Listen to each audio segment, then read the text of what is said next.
내란 혐의로 구속된 윤석열 대통령 측이 공수처 수사가 불법이니 검찰의 기소 또한 불법의 연장이다라고 재차 주장했습니다. 주요 쟁점에 대해서 김성훈 변호사와 이야기 나눠보겠습니다. 어서 오십시오. 안녕하십니까? 안녕하세요. 네. 자, 윤 대통령이 구속 기소 이후에 자신의 심경을 밝혔는데 앞서 말씀드린 대로 공수처 수사가 불법이니 검찰의 기소 또한 불법의 연장이다라고 주장하면서 처음부터 각오하고 시작한 일이다 이런 말을 했다고 합니다. 어떤 의미일까요?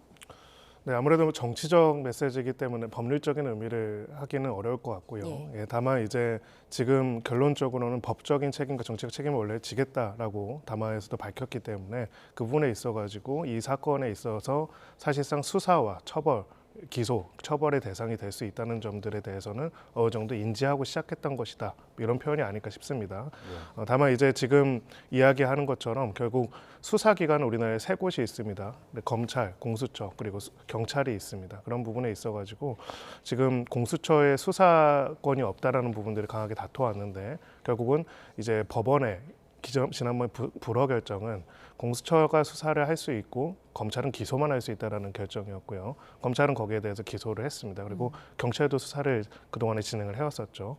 근데 그렇다면 이제 이번에 있어서 결론적으로는 최종적인 수사가 마무리되고 공판 과정으로 이제 넘어가게 된 것인데 이 부분에 대해서 이제 어떤 법률적인 의미의 어떤 주장을 했다라기보다는 정치적인 메시지로서 지지층들에게 어떻게 보면 정치적 지지를 독려하는 측면에서 메시지를 한 것이 아닌가 싶습니다. 예.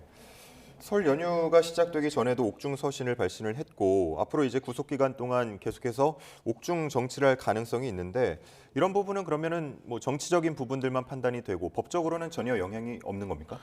법적으로도 이 부분에 있어서 영향이 있을 것이라고 봅니다. 다만 유무죄의 형성 여부에 대해 성립 여부에 대해서는 상관이 없을 것이고요. 양형에 있어서는 중요하게 고려될 가능성이 높습니다. 유죄로 판단될 경우에 모든 법정에서 이제 유죄 판단 이후에 양형 판단을 할 때 결국은 이러한 부분에 대해 가지고 어떻게 진지한 반성을 하고 있는지 아니면은 여전히 강하게 다투면서 정당성을 주장하고 있는지에 따라 가지고 양형에서 큰 차이가 발생하는 부분들이 있습니다. 결국은 이제 유죄가 인정된다는 걸 전제로 봤을 때 양형에 있어 가지고 지금과 같은 행동들이 계속 반복될 경우에는 양형에 있어서 굉장히 불리한 요소로 작용될 수가 있습니다. 네, 저 이제 그 변호인 외 접견 금지 조치가 취소되면서 그 일반 면회도 가능한 상황이 됐다고 하는데 그럼 김건희 여사도 방문을 할 수 있는 건가요?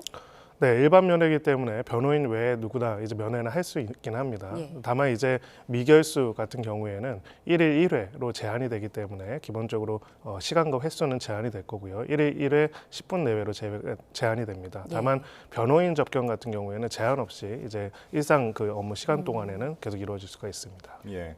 1회라고 하셨는데 시간 제약은 없습니까? 네, 시간은 10분으로 제한됩니다. 10분이요. 네. 자, 지금 뭐 탄핵 심판 그리고 형사 재판 이렇게 두 가지가 함께 진행이 되고 있는데 대통령 측이 형사 재판을 이유로 탄핵 심판을 정지 요청할 수 있다라는 얘기가 나옵니다. 실제로 그렇습니까? 네, 헌법재판소법 제51조에 따르면 동일한 사유로 형사소송이 진행 중인 경우에는 헌법재판소에 이제 심판 과정을 정지할 수 있다라는 조문이 있습니다. 다만 이제 정지할 수 있다라는 표현처럼 이걸 재량행위라고 하거든요.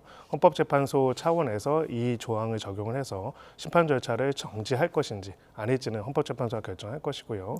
기본적으로 이 부분에 대해서 헌법재판소는 입장을 밝혔던 것은 51조와 관련돼서 이제 형사소송에서 훨씬 더 많은 증거 자료들이 현출이 되기 때문에 이런 부분들을 종합적으로 고려해서 재판부가 판단하기 위한 목적으로 51조를 적용할 수 있는 것이지 의무적으로 이제 형사소송 진행 중에는 헌법재판 절차를 정지해야 하거나 정지할 것이 강요되거나 혹은 이것이 소위 말해서 피청구인의 권리로서 보장되는 것은 아니다라는 입장을 밝힌 것으로 알고 있습니다. 네, 그럼 과거에는 이렇게 형사 재판을 이유로 탄핵 심판 정지 요청이 받아들여진 그런 사례가 있는 건가요? 네, 손중성 검사 관련된 사건에서는 한번 받아들여진 사례가 있고요. 다만 이제 우리 사안에서는 이 대통령 탄핵 심판 절차에 대해서는 받아들여질 가능성이 매우 낮다 이렇게 볼 수가 있습니다. 기본적으로 형사소송이라는 것이 끝나기 위해서는요, 최종적으로 확정돼서 끝났다라고 하려면은 만약에 계속 상고하고 항소하고 상고해서 불복할 경우에는 굉장히 많은 시간이 걸릴 수 있습니다. 구속 피고인이라고 하더라도 2년, 3년 정도가 걸릴 수가 있기 때문에 결국 그 모든 절차가 다 끝난 다음에 대통령 탄핵 심판을 한다는 것은 사실상 탄핵 심판을 안 한다는 얘기가 되기 때문에요. 결론적으로는 이 조항을 적용해 가지고 가지고 대통령 탄핵 심판을 이제 안 하는 가능성이 낮다라고 생각하고요.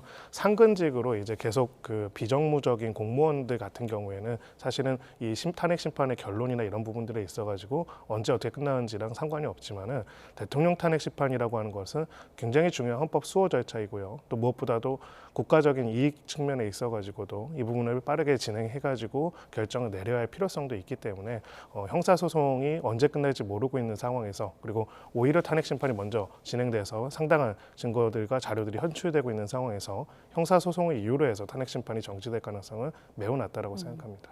예. 자, 그런 와중에 이제 보석을 신청하거나 구속 집행정지 청구를 할 가능성도 있다는 얘기가 나옵니다.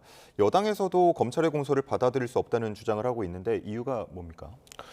네, 결론적으로는 공수처가 수사한 것에 수사권을 인정할 수 없다가 첫 번째 이유로 보이고요. 두 번째는 공수처 수사한 거에 대해서 검찰의 보완 수사를 안 하고 기소한 부분에 대해서 문제가 있다라고 지적하는 것으로 보입니다. 다만 이제 이 부분에 대해서는 적어도 지금까지의 체포영장과 구속영장 그리고 체포영장에 대한 이의 신청에 대한 기각 그리고 또 구속영장 발부 이후에 이 영장 연장 신청에서의 중앙지법에서의 두 번의 불허 결정들의 취지들을 보면은 결론적으로는 이제 공수처의 수사가 없다 혹은 검찰이 수사를 해야 한다라기보다는 역으로 말하면은 지금 중앙지법의 불허 결정은 검찰은 수사를 하지 말고 공소제기 요구가 나오면은 수사에 대해서 기소만 할 수 있다라는 취지이기 때문에 검찰의 기소가 그래서 그걸로 인해서 불법이 됐다기보다는 사실은 법원의 결정으로 인해서 이루어졌다고 볼 수가 있고요. 기본적으로는 여기에 대해서는 좀 더 본질적인 부분을 볼 필요가 있는데 피의자 조사를 한 번도 안 하고 어떻게 기소를 하느냐라는 이야기를 하는데요. 사실은 피의자 조사라는 것들은 수사에 있어서 중요한 부분이기도 하고 또 방어권 행사에서도 중요한 부분이긴 합니다. 다만 기본적으로는 경찰의 소환 조사, 검찰의 소환 조사 요구, 공수처의 소환 조사 요구 모두 다 이제 윤석열 대통령 측에서 응하지 않았습니다. 예. 그리고 나서 공수처가 이제 공수처로 일원화 된 다음에 당연히 응하지 않았던 거 우리가 다 봤고요. 그 다음에는 연장 불허 결정이 나온 다음에는 이제 검찰이 수사를 하는 것도 불법이다. 그렇기 때문에 검찰의 수사도 응할 수 없다라는 입장을 또 밝히기도 했기 때문에 결론적으로는 수사를 제대로 하지 않고 수사를 안 했는데 왜 기소를 하냐라는 얘기를 하기에는 그러면 기존 수사들에 응했는가? 뭐 경찰의 내란죄 수사권이 있으면은 수사에 응했는가? 혹은 검찰이 보완 수사도 안 하고 기소한 게 문제라면 검찰이 보완 수사해서 이제 기소하고자 했을 때 그 짧은 기간이지만은 그 조사에 응했는가 아니면 그 조사 자체도 불법이라고 이야기하는가를 볼 필요가 있지 않을까 싶습니다. 네. 자, 이렇게 헌법재판소에서 탄핵이 인용되게 되면 대통령 불소추 특권도 사라지게 되는 거잖아요. 지금은 검찰이 내란 혐의만 공소장에 담았다고 하는데 그럼 추후에 형사재판에서 뭐 직권남용 등의 뭐 혐의가 추가될 가능성도 있을까요? 네, 직권남용뿐만 아니라 여러 가지 혐의점들이 그동안의 수사 결과들을 바탕으로 나올 것으로 보이고요. 네. 특히나 이제 직권남용 같은 경우에는 지금 직권남용 권리행사 방해죄를 적용하여 그걸 바탕으로 해서 내란을 범했다는 그 전체 공소사실의 핵심적인 내용이기 때문에 그걸 봤을 때는 직권남용 혐의로 추가적인 기소는 반드시 이루어질 가능성이 높다 이렇게 볼 수 있습니다. 예. 반대로 탄핵이 기각된다면 이게 형사재판에 또 영향을 미칠 가능성도 있는 겁니까? 원칙적으로는 탄핵 심판과 그다음에 형사소송 자체는 별개의 절차이기 때문에 기본적으로 탄핵은 헌법 위반으로서 직을 복귀시켜서 이 일을 할 만한 것인가에 대한 부분이라면요. 내란죄라는 거는 재직 중에도 소추가 가능하고 소추가 가능하다는 거는 형사적으로 계속 처벌할 수 있는 그런 범죄 혐의이기 때문에 원칙적으로는 별개로 계속 진행될 것이다 이렇게 볼 수 있습니다. 지금의 상황대로라면 탄핵 심판 결과가 언제쯤 나온다고 볼 수 있는 건가요? 지금 이제 총 기일들을 계속 8차 기일까지 지정한 것으로 알고 있습니다. 예. 그래서 한 2월 14일, 16일까지 기일을 지정한 것으로 알고 있는데요. 그렇다면 기본적으로 심리를 종결하고 또 탄핵 심판의 결정문을 쓸 때까지는 통상 2주에서 뭐 짧으면 2주, 길면 보통은 한 달 정도 이제 잡고 하는 경우들이 많이 있습니다. 예. 그래서 2월 중에 이제 소위 말해서 심리가 정결이 된다라고 할 경우에는 3월 중에 결정을 내릴 가능성이 높습니다. 예, 알겠습니다. 자, 검찰이 제출한 공소장이 100쪽이 조금 넘는 걸로 알려지고 있습니다. 앞서서 김용현 전 장관 때가 83쪽 정도로 알려졌는데 한 20쪽 정도가 보강됐다라고 보이거든요. 뭐 핵심 증거를 잡았다라고 볼 수가 있겠습니까? 네, 그렇습니다. 기본적으로 내란죄라는 것의 구성은 내란죄 우두머리 혐의가 있고요. 그리고 내란죄 주요 임무 종사자, 단순 가담자, 그리고 선전 선동 이렇게 층위가 이루어져 있습니다. 최종적으로는 내란죄의 우두머리의 처벌 위해서는 중요 임무 종사자들이 무슨 지시를 받고 어떤 목적하에 조직되고 움직였는지가 굉장히 중요하고요. 지금 중요 임무 종사자들은 거의 대부분이 구속 기소된 상태입니다. 기소됐다는 것은 수사가 마무리되고 재판으로 넘어갔다는 것이죠. 그들이 한 행동들이 내란죄에 해당되는지에 대한 객관적인 증거들은 그들의 수사 과정에서 수집이 된 부분들이 있고요. 그 내용들을 바탕으로 해가지고 최종적으로 그것의 정점으로서 대통령이 어떠한 목적에서 이것을 진행했고 어떠한 지시들을 했는지가 이제 기소 내용에 담겨 있다고 볼 수가 있습니다. 그런 부분에 있어가지고는 아마 지금까지 수집된 증거들을 총망라해가지고 거기서 각각 비상계엄, 포고령 1호, 그리고 국회에 대한 차단 혹은 국회의원에 대한 체포, 그리고 선관위에 대한 점거, 이런 모든 각각의 요소들에 대한 내용들이 다 정리돼서 중요 임무 종사자들 개별 공소장들에 있는 내용들이 종합적으로 정리가 돼가지고 이 공소장에 담겨 있을 가능성이 높습니다. 네. 자, 그런데 앞서 말씀해주신 대로 윤 대통령이 사실상 뭐 공수처 조사에는 거의 응하지 않았고 검찰 조사는 이제 아예 없었단 말이죠. 그런데 이 공소장 100장만으로 과연 혐의 입증이 가능할지, 즉 네. 유죄로 이끌어낼 수 있을지 이 부분에 대해서는 어떻게 보세요? 네, 기본적으로 공소장이라는 거는 예. 이제 이 사람의 범죄 사실을 적시해가지고 이러한 내용으로 기소하는 것으로 재판으로 넘기는 내용이 공소장에 담기는 것이고요. 네. 공소장 외에 이제 수많은 증거 자료들을 같이 첨부해서 증거를 제출을 하게 되어 있습니다. 그래서 공소장 100쪽이 전부라고 볼 수는 없고요. 오히려 이제 그 공소 사실을 정리한 것만 100쪽이다 이렇게 보는 게 맞습니다. 예. 나머지는 이제 여러 가지 수사 자료들을 바탕으로 한 수집된 증거들을 바탕으로 할 것이고요.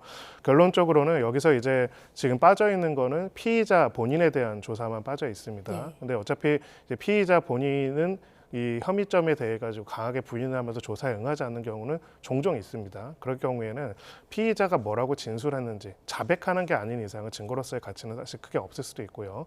오히려 중요한 거는 다른 객관적인 증거, 제3자들의 진술, 그리고 제3자들의 진술과 관련된 여러 가지 자료들.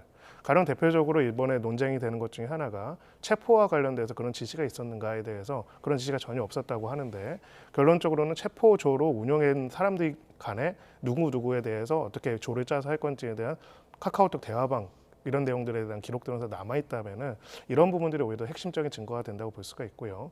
수집 주체와 관련돼서도 결론적으로는 이제 공수처 수사도 있었지만 경찰 수사도 있었습니다. 경찰이 내란죄에 대한 수사권이 있다는 거에 대해서 아무도 이견이 없습니다. 그렇기 때문에 그리고 경찰과 공수처 어느 쪽이든 간에요. 결국은 여기에 대한 기소는 어쨌든 검사가 하게 되어 있습니다. 검찰이 하게 되어 있거든요. 결론적으로 공수처가 수사한 것들이 검찰에 넘어가고 경찰이 수사한 것들이 송치되어서 검찰에 넘어가서 검찰이 최종적으로 기소를 했다라고 한다면은 이 과정에 있어가지고 각각의 수집된 수사 자료들을 바탕으로 해서 기소를 하고 하는 부분에 있어서는 큰 이슈가 없다 이렇게 볼 수가 있습니다. 네, 그럼 피의자 진술이 없을 때는 주변인들의 어떤 증언들로 유죄 판단이 나올 수도 있다 이렇게 말씀을 해주셨는데 앞서 그 헌재 변론기일에서 김용현 전 장관이 뭐 거의 대부분의 지시를 내가 했고 내가 행동했다 이렇게 말을 하지 않았습니까? 그런 진술들이 영향을 미칠 수 있나요? 어떻습니까? 네, 그런 헌법재판소 심판 과정에서 나온 진술들도 예. 당연히 이제 증거로 사용이 될 수가 있습니다. 다만 이제 아마 100% 이제 형사 재판에서도 증인으로 소환해가지고 관련된 여러 가지 그 신문을 진행할 가능성이 높다라고 보여지고요. 그런 부분이 있다면은 이제 형사재판부로서는 그렇다면은 이제 여기서 대통령이 그런 지시를 전혀 안 했는데 국방부 장관이 이제 군을 동원해서 누군가를 체포를 하거나 끌어내거나 이런 부분들이 지시를 했다 보면 이거는 별도로 군사 반란 혐의가 또 적용이 될 수가 있습니다. 여러 가지로 이제 이런 부분들에 대한 것들을 구체적으로 신문할 것으로 보이고요. 결국은 이제 그런 부분에 있어가지고 대표적으로 포고령 1호라든지 당시 이제 계엄의 배경뿐만 아니라 계엄의 실행 과정에서의 지휘 명령들이 어떻게 이루어졌는지, 어떤 거는 대통령이 직접 지시했고 어떤 거는 이제 국방부 장관이 지시했는지, 혹은 국방부 장관의 지시는 그러면 완전히 기존의 대통령 지시에서 벗어난 월권적 지시였는지, 그런 부분들에 대한 부분들을 심리할 것으로 보입니다. 네. 윤 대통령 측이 조사에 응하지 않으면서 1심 재판정이 사실상 뭐 조사실로 바뀔 수 있다라는 얘기도 나오는데 실제 뭐 가능성이 있는 얘기입니까? 정확하게 표현을 하면은요, 내란죄 수사는 본인 자체에 대한 수사도 중요하지만 사실은 그 주변 인물과 객관적 증거에 대한 수사가 훨씬 더 중요합니다. 예. 당사자가 혐의를 인정하지 않으면은 유죄 판단이 안 나오는 그런 형사법 체계가 아니고요. 오히려 당사자가 아니라 당사자가 부인을 하든 아니면 인정을 하든 기본적으로 객관적인 증거들이 어떻게 형성되는지가 중요하고요. 거기에 대한 조사와 수사들은 상당히 광범위하게 이루어진 것으로 보입니다. 결론적으로는 이제 1심 재판정이 조사실이 된다기보다는 그럼 도대체 그 각각의 증거들에 대해 가지고 이 사안에서 이제 피고인 본인이 무슨 입장이고 피고인이 이거를 부인하는 근거는 무엇인지 여기에 대해서 왜 증인들은 이렇게 진술을 했는지에 대한 부분들에 대한 신문과 반대 신문들이 좀 더 현출될 것이다 이렇게 볼 수가 있습니다. 네. 자, 지금 뭐 세부적으로 다툴 쟁점들이 많습니다. 포고령을 누가 썼느냐, 뭐 국회에서 의원들을 빼내라고 한 거냐, 안 한 거냐, 요원들을 빼내라고 한 거다, 뭐 이렇게 여러 진술들이 좀 혼재가 됐는데 이런 상황들이 이제 윤 대통령 측에서는 진술 오염이다, 진술이 오염됐다라고 주장을 하더라고요. 이 부분은 어떻게 좀 받아들여질 가능성이 있을까요? 진술을 한 번만 했다라고 한다면은 모르겠지만은 사실은 국회에서도 여러 번 이제 관련된 진술들을 했고 각각의 당사자들이 자신이 혐의점이 있는 사안들에 대해 가지고 피신 조사, 피의자 신문 과정에서 진술한 내용들을 바탕으로 검찰의 공소장들이 정리가 되어 있습니다. 결국은 이제 그리고 포고령 1호 같은 경우에는 우리가 다 눈으로 봤던 것이죠. 그런 부분에 있어 가지고는 결국은 각 당사자들의 진술과 내용들이 있고 그 부분에 있어 가지고 다른 사정들이 없다라고 한다면은 뭐 소위 말해서 당사자 본인 즉 윤석열 대통령 측에서 이거를 부인한다고 해가지고 그 객관적인 증거 능력 없다고 볼 수는 없고요. 다만 각각의 진술과 각각의 증거들이 객관적으로 일시체적 진실을 가리킬 만한 핵심적인 증거로서 신빙성이 있는 부분들인지에 대해서는 이제 헌법재판소와 별개로 또 형사재판에서도 각각의 절차에서 검증하는 절차들은 있을 것입니다. 다만 지금 우리가 볼 거는 이제 이런 진술들이 어떤 특정한 한두 사람의 진술이 아니라 굉장히 일치되게 나오는 부분들이 있기 때문에 이 부분도 이제 재판부로서는 그 진술의 신빙성 확인하는 데 있어서 중요한 자료로 삼을 것이다 이렇게 볼 수가 있습니다. 예. 대통령 측이 공수처의 위법성을 계속해서 문제를 삼고 있고 그 연장선상에서 검찰의 구속 기소도 역시나 불법이다라고 주장을 하고 있는데 설득력 있는 주장입니까? 아까 말씀드린 것처럼 기본적으로 경찰과 검찰, 공수처 우리나라의 수사기관은 세 곳입니다. 그리고 경찰에게는 내란죄 수사권이 있는 것은 확실하고요. 예. 다만 그 경찰이라고 하더라도 수사한 내용에 대해서 기소를 하고자 한다면 검찰이 해야 하고요.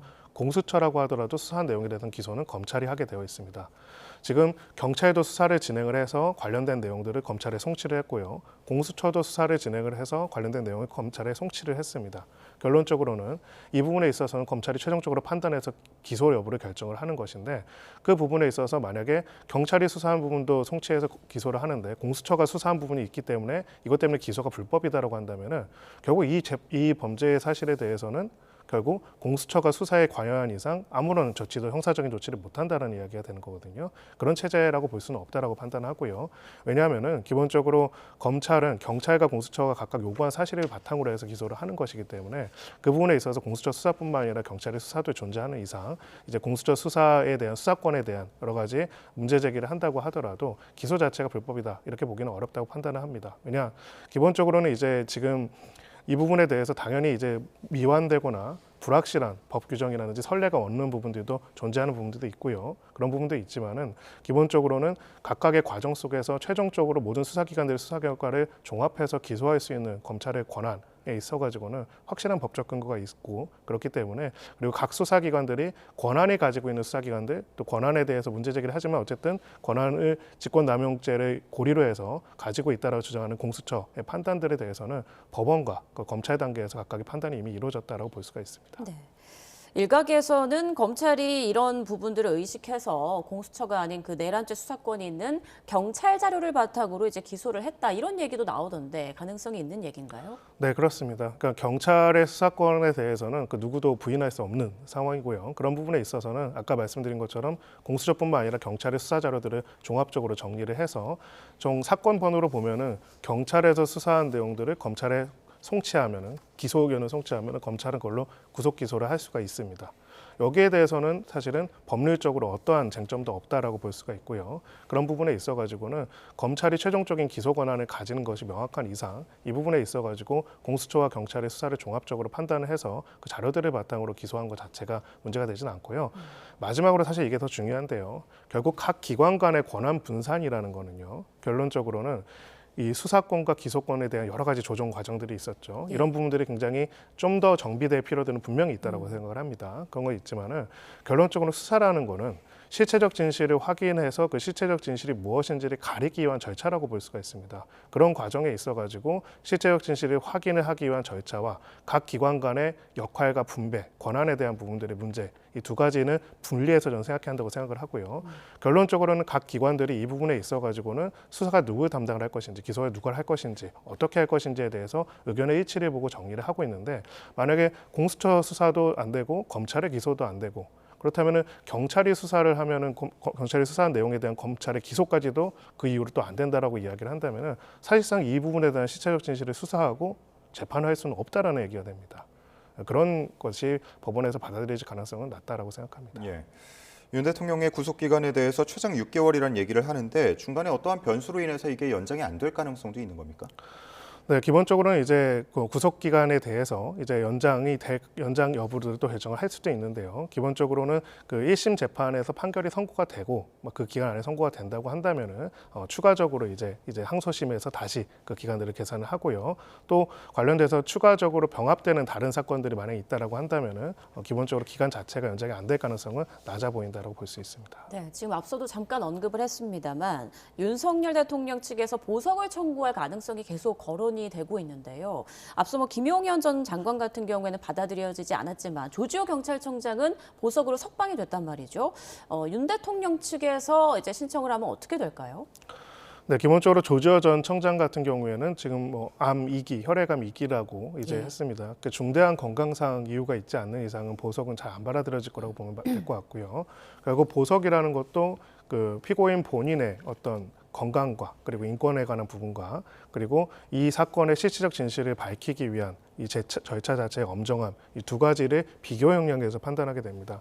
그래서 가벼운 범죄 같은 경우에는 가벼운 범죄 중에서 그러니까 구속 중에서도 가벼운 범죄 같은 경우에는 여러 가지 필요성들을 봐서 보석이 받아들여지는 경우들이 있지만은 중대한 범죄 같은 경우에는 기본적으로 보석이 잘 받아들여지지 않습니다. 예. 그런 면에 있어서는 내란죄 우두머리 혐의라는 건 법정용어로 보면은 이보다 더 중한 범죄는 없습니다. 그렇기 때문에 쉽게 보석이 인정될 가능성은 없다 이렇게 볼 수 있습니다. 예. 자, 이런 가운데 전광훈 목사를 비롯해서 일각에서는 대통령의 석방을 요구하면서 국민 저항권을 얘기하고 있는데 국민 저항권이라는 게 법적인 용어입니까? 네, 저항권이라는 표현은 이제 소위 말해서 4.19 정신, 소위 말해서 국가의 모든 시스템과 통치 체제를 더 이상 용인할 수 없고 국민이 주권자로서 그 부분들에 대해서 저항해서 이제 헌법 질서를 바로잡는다라는 취지로서 이제 학문적으로 또 이론적으로 일부 인정될 수도 있는 부분들이 있는데요. 국민 저항권이라는 개념이 인정될 수 있다는 것과 이 상황에서 국민 저항권의 개념이 인정된다는 건 전혀 다른 얘기라고 볼 수가 예. 있습니다. 기본적으로 국가 전체가 국가기관 전체가 기본적으로 국민들의 기본권을 침해하고 국민들에 대해서 억압적인 체제를 있을 때 여기서 체제에 저항하고 자유민주주의 질서를 회복하고자 하는 것들이 이제 개념이라고 볼 수 있는데 다만 우리 헌법재판소도 국민저항권과 관련돼서 엄정한 판단을 내렸었는데 이 국민저항권이라는 거를 이런 식으로 적용을 해서 각자가 정치적인 주장을 할 때 이건 국민저항권이니까 경찰도 수사기관도 법질서도 다 무시해도 된다라는 얘기가 된다면 한마디로 만인에 대한 투쟁 상태가 될 수밖에 없습니다. 그런 부분에 있어서 소위 말해서 정상적인 법적인 절차 등을 통해 가지고 이 부분에 대해서 다투기 거를 기대할 것을 도저히 어려울 때 그리고 폭력적이고 억압적인 질서가 있을 때만 이제 아주 제한적으로 그 가능성이 인정될 수 있는 영역이기 때문에 지금 상황에서는 지금 수사와 재판과 탄핵 심판과 각각의 절차들이 진행되고 있는 상황에서 그런 상황이라고 보는 것은 타당하지 않고요. 무엇보다도 역설적으로 말하면은 결국 국민저항권이란 거는 우리 시스템과 체제와 가지고 있는 모든 절차 제도들이 다 불법이다라는 것을 전제로 하는 것을 이야기를 하는 건데 지금 이야기들 들어보면은 경찰, 검찰, 공수처, 법원, 헌법재판소도 다 불법이다라는 이야기들을 하고 있거든요. 이거를 우리가 저항권이라는 표현을 쓰면서 쓰는 건 적절하지가 않고요. 체제 자체에 대한 부정이라고 볼 수도 있습니다. 그런 부분에 있어가지고는 이 부분에 대해서 함부로 이제 국민저항권이라는 이야기를 하는 것들은 맞지는 않다 이렇게 생각합니다. 그 서부지법 난동 사태로 이제 한 명이 추가 기소가 되면서 구속이 되면서 총 이제 63명이 구속이 된 걸로 나오고 있습니다. 이들은 구체적으로 어떤 혐의와 어떤 처벌을 받게 될까요? 네, 여러 가지 혐의점들이 적용이 될 건데요. 예. 일단은 이제 특수공무집행 방해, 그리고 특수공무집행 방해 일부 상해를 가했다면 치상, 예. 그리고 특수공무집행 방해 말고 공용건조물 침입, 그리고 공용물 손상, 손괴, 이거는 일단 당연히 적용이 될 것으로 보이고요. 예. 그 외에도 지금 소유죄가 적용이 될 수도 있고, 그리고 만약에 이것을 조직적으로 법원의 기능 자체를 해치고자 하는 목적으로서 했다라고 한다면은 더 강하게 이제 수사가 진행될 경우에는 내란 선동 혹은 내란 단순 가담 등으로 포함될 가능성도 배제할 수가 없습니다. 그래서 기본적으로 이번에 이 사태가 굉장히 충격적인 거는 우리가 가지고 있는 사법 시스템 자체를 폭력적인 대중을 통해서 폭도들을 통해 가지고 점거해 가지고 파괴하고자 했다는 것이고, 무엇보다 아까 우리가 표현을 썼지만은 이 부분에 대해 가지고 아주 이것이 정당하고 확신을 가지고 앞으로도 반복할 만한 일들이라고 한 것이 그런 폭력적 대중이 조직되어 있다고 한다면은 단순하게 당시에 법원을 점거하고 이렇게 폭력 행위들을 한 사람들뿐만 아니라 여기에 가담된 사람들에 대한 수사와 재판들도 진행될 가능성이 있다고 생각합니다. 예. 이들을 이렇게 난동을 피우게끔 부채질하거나 유도를 한 인물들에 대한 수사도 진행이 되고 있는데, 뭐 극우 인사 혹은 유튜버들에 대한 수사도 앞으로 진행이 되겠습니까? 네, 그렇습니다. 그러니까 지금 이 모든 것들은 하나의 결을 가지고 있습니다.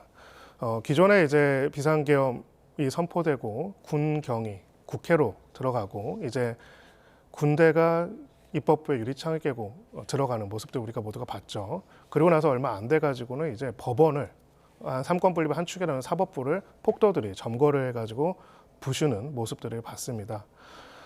이 모든 과정들이 기본적으로 기존의 헌법 질서와 법 체계 자체에 대해서 폭력적으로 점거를 하고 폭력적으로 뒤엎고자 하는 그런 모습으로 보일 수 있는 부분들이 상당히 있다라고 생각을 하고요. 그 부분에 있어가지고 단순하게 현장에서 그러한 행동들을 한 사람들뿐만 아니라 이것을 계속 응원하고 원조하고 교사하고 주동하고 그런 것들을 바탕으로 해서 그들이 하고 있는 폭력적인 행위, 과거든 현재든 앞으로든 이 폭력적인 행위가 오히려 우리 헌법 질서보다 위에 있다라는 얘기들을 계속적으로 이야기하고 한다고 한다면은 이 부분에 대해서는 더 강력한 수사와 처벌이 이루어질 수 있습니다. 아까 제가 왜 여기서 내란이라는 표현에 대해서 내란이라는 표현을 너무 함부로 쓰면 안 된다고 생각하기 때문에 조심해야 한다고 생각을 하는데요. 그런 부분에 있어가지고 근데 이 부분은 내란 혐의점을 가지고도 적용될 수 있다라고 말씀드렸냐면은 예. 헌법 질서와 법 질서 자체를 뒤엎는 것이 이것이 내란입니다. 근데 이런 부분에 있어가지고는 기본적으로 기존의 헌법 질서보다 훨씬 더 위에 자신들의 정치적인 의사와 그 정치적 의사를 실현시키는 수단으로서의 폭력이 정당화된다라는 확신을 가지고 이 확신을 공유하고 이 확신을 대중화해서 이 확신을 가진 대중들을 폭력적으로 동원해서 사법부나 입법부를 압박하기 위한 수단으로서 사용하게 된다면은 이 부분은 단순하게 현장에 있는 가담자들의 어떤 공안을 해치는 범죄를 넘어서 가지고 헌정 질서 자체에 대한 위협이 될 수 있기 때문에 이 부분에 대해서는 앞으로도 수사가 엄중하게 진행될 가능성이 높다 이렇게 생각합니다. 네, 제대로 된 수사와 처벌로 다시는 이런 일이 없어야겠고요. 자, 그리고 김용현 전 국방부 장관 변호인단이 문영배 헌법재판소장 권한대행을 형사 고발 조치했습니다. 그 이유가 뭔고 하니 지난 23일 변론기일에서 이제 김 전 장관 측이 국회 측 반대 신문에 답하지 않겠다라고 말을 하자 당시 문 대행이 증인의 신빙성을 낮게 평가할 수 있다 이렇게 말한 부분에 대해서 고발을 한 건데 구체적으로 어떤 내용인가요? 네, 사실 뭐 이건 굉장히 이례적인 경우라고 볼 수 예. 있고요. 협박이라고 하거나 아니면은 어떤 직권남용이라고 하려고 한다면은 특별하게 이제 범죄 사실이 성립되는 거를 전제로 형사 고발을 해야 할 텐데 두 가지 먼저 기준을 말씀드리고 싶습니다. 첫 번째로 재판 과정에서 누군가한테 신문을 하는데 그 대답하는 당사자 옆에서 변호사가 옆에서 이렇게 대답하시죠, 이렇게 얘기하셔야 합니다, 이렇게 얘기하는 거는 허용되지 않습니다. 재판 과정이 아니라 수사 과정에서도 그건 허용되지 않습니다. 예. 동석과 입회를 가능한 것이 이런 대답을 유도를 하거나 이렇게 대답하려고 하는 거는 허용되지 않습니다. 심지어는 재판정에서 그런 모습을 보는 거는 저는 단 한 번도 본 적이 없습니다. 크게 아예 자리도 배치가 달라지고요. 그렇게 증인의 증언은 본인의 양심을 가지고 사실관계를 가지고 얘기를 한 겁니다. 아동이 아니라면요. 그런데 여기에 있어가지고 당연히 변호사가 거기에서 자신의 증언에 대해서 뭔가 도움을 주겠다라고 얘기를 하는 것 자체는 제재한 거는 법정에서는 당연한 일이라고 예. 볼 수가 있고요. 두 번째로 문영배 대행이 얘기한 거는 무엇이었죠? 그렇게 반대 신문에 참여하지 않는다면 그 증언의 신빙성을 인정하기가 어려울 수도 있다라고 얘기를 했습니다. 증언의 신빙성이라는 거는 결국 재판부가 판단을 하는 겁니다. 재판부가 증언의 신빙성을 저 사람의 증언은 객관적이지 않다라고 판단하는 거는 재판부의 재량의 마음이죠. 신빙성을 만약에 재판부가 다르게 판단한다고 해서 그것이 증인 본인에게 해악의 고지가 되지는 않습니다. 어떤 협박이 되거나 압박이 되지는 않습니다. 그렇다면 본인은 자신의 증언이 신빙성이 없다는 걸 그냥 받아들이고 증언을 안 하거나 반대 신문에서 증언을 또 하거나 그럼 본인이 선택하면 되는 것이죠. 이런 부분에 있어서 직권남용이라든지 협박이라든지 이런 표현들은 사실은 전혀 맞지가 않고요.